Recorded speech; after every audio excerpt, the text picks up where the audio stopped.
Good morning, everybody. It's payday. I've already paid a couple of bills. Now I have to go to Walmart and pick up some stuff for the house and grab a few groceries. And I also do not have a kitchen floor right now. Oh boy, you guys. I've had a really good Mother's Day, and I got a couple of surprises, but those surprises ended up resulting in some work around the house.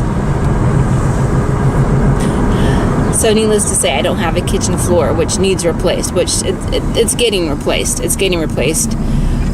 They worked on it yesterday, and they're working on it today, and it's going to be done by today. But my two son-in-laws bought me a new stove and a new refrigerator. And when they went to go swap out the appliances, it started to rip up the floors because my kitchen floor was really bad. So it started to pull up all the tiling and all the work and everything, which that's a whole nother backstory, y'all. I mentioned how crummy my landlord was when it comes to fixing things. And supposedly he fixed my kitchen floor like 2 years ago. He didn't fix it, he just kind of covered up the problem. But my two son-in-laws and my husband are working together to get it done the right way.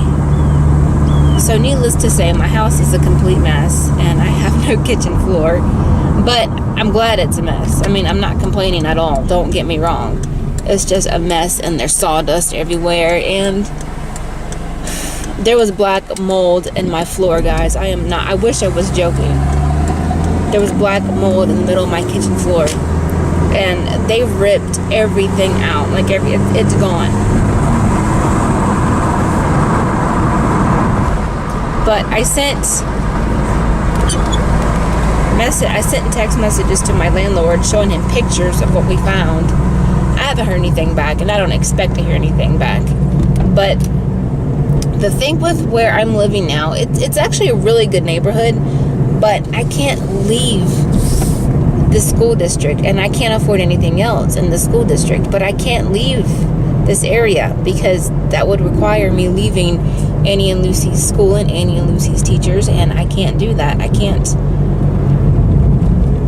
disrupt stuff they worked so hard to achieve. I have to keep them in the same school. And I know that sounds ridiculous because people are going to be like, well, why don't you switch schools? Why don't you switch teachers? It's not that simple. The teachers they have right now are really, really good teachers. And we're putting enough work into our place that where it's going to look immaculate. Okay, I mean, my husband and I have put some work into it already ourselves. We've been there for 6 years, and we put work into it off and on ourselves anyway. And with the new kitchen floor being put in, it's gonna look super good. And with my new appliances, it's gonna look super good. Now all we have to do is maybe just redo a little bit of the bathroom, and then maybe my ceilings, which we have to do too. But it's coming along, and I'm really happy. I'm really proud that I have such good, honorable son-in-laws. They're some good guys, y'all. They really are. But I'm being kicked out of the house because they don't want me to really do anything or help out on the floor. I mean, I can if I want to, but my husband kicked me out of the house, and then he's gonna meet up with my son-in-law or with our son-in-laws when they come over later, so they can work on the floor or get the floor finished up. And I don't care about the towels that I get. They can be, as long as they're light colored, that's all I care about. As long as they're just light colored, because I don't want anything too dark because it just makes it way too small. So I'm in Walmart and I'm trying to find a pair of cute sandals or something that I can wear on vacation. Nothing too fancy or flamboyant, but something cute and comfortable. I also need a good pair of tennis shoes too, because I plan to do a lot of walking and a lot of exploring, and I can't do that in my work shoes or the sandals. These are cute. They need to be in purple. I need those in purple. I'm way too picky. I know, I get it. So I'm just gonna settle for these right here. That'll work. I like these. And they're a size 7/8, so they should fit. Those are cute. Whoops. Those are cute. I think I'm gonna snag these. Ooh, I also need aluminum foil, and it can't be like the really thick kind. It's got to be the thin kind, and I'll show you guys the importance of this later when I go cemetery hunting. So I got a caramel frap. I wanted a frap, and the closest place to me right now is Burger King. McDonald's and Starbucks is in the other direction, and I'm headed to a cemetery to show you guys a cool little trick.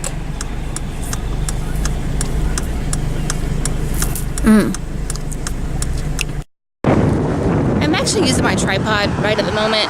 It's pretty windy and it's pretty noisy. I'm waiting for the traffic to clear so I can cross.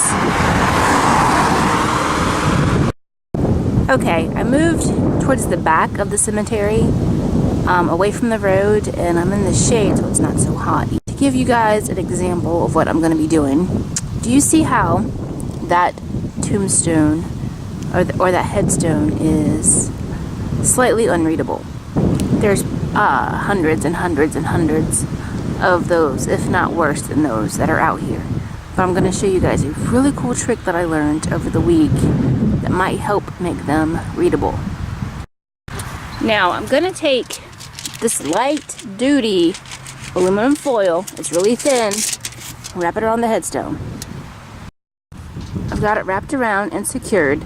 It's probably a good idea to bring tape out here, but I wasn't thinking that far ahead. Here goes nothing. I don't know if this is actually going to work or not, but here we go.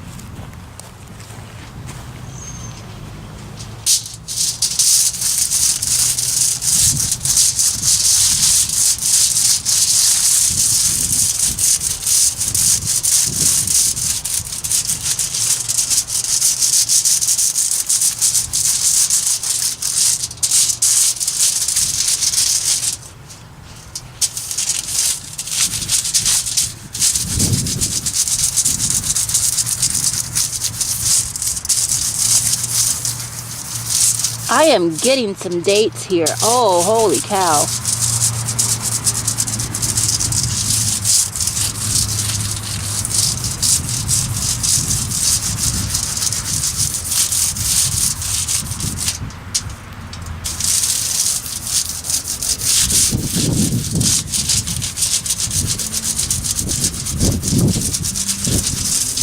Ah, that is coming out better than I thought it would.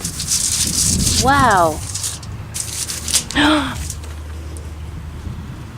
July 11th, I think that says 1873. Born in April 1818. Oh, when you have dates like this, that's good enough for your research. Any kind of new number, new month, new name, anything like that, that can help you so much. And down here it said he was age 67 years old and maybe 3 months. I can't quite make up the name.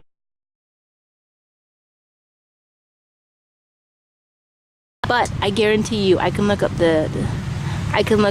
his birth date and death date, and it would match somebody out here. That is too cool.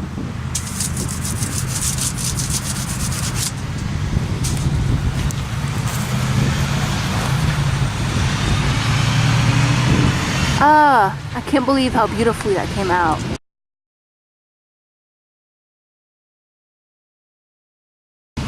Elizabeth! It's Elizabeth!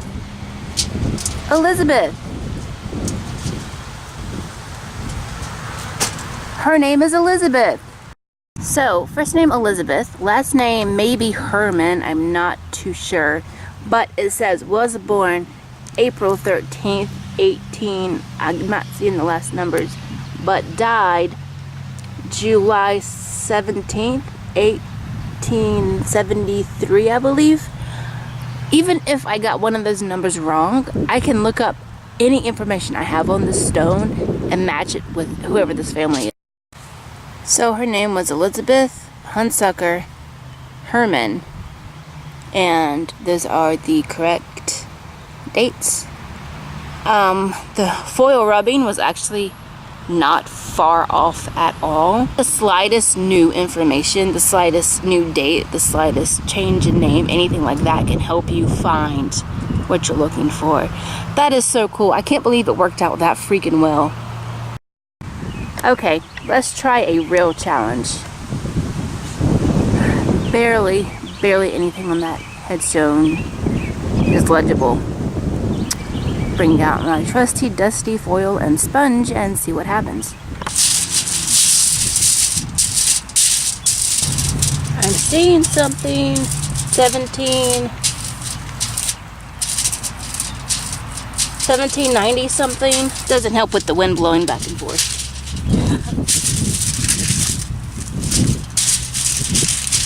He died in the 1840s. He died in 1845.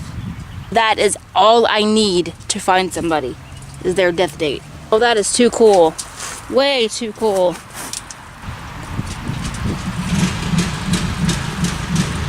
I am going to have to look that up. I did not expect to get anything out of that. I'm really pleasantly surprised.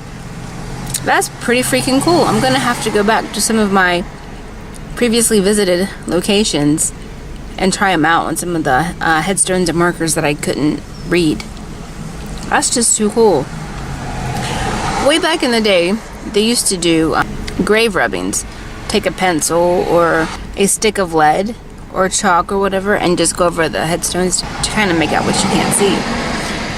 They stopped doing that because the lead can actually get into the granite and get into the sandstone of the headstones and cause damage. People also used to use flour to throw on top of the headstones, and you can make out what you see from that. Flour is a bad idea because it can actually get into the pores of the material in the headstone and cause mold. When it rains, it gets trapped inside, and rain and moisture and any food byproducts can cause mold. Rubbings are a no-no, and flour is a no-no. The safest way to clean markers I have found may be water or the foil I just tried. Each state is going to have different laws. You can use chemicals, but it has to be state certified and you have to go by their laws to use it. I'm not too familiar with using chemicals. I'd rather not use chemicals anyway, but each state is going to be different. So it is getting almost time for me to go pick up the kids from school. So I will definitely see you guys later. I hope you guys enjoyed this because I enjoyed making this. I enjoyed being out here and giving that a try. That was pretty fun. If you got anything out of it, let me know. Go out and try it for yourself and see what happens. I will see you guys later. Bye.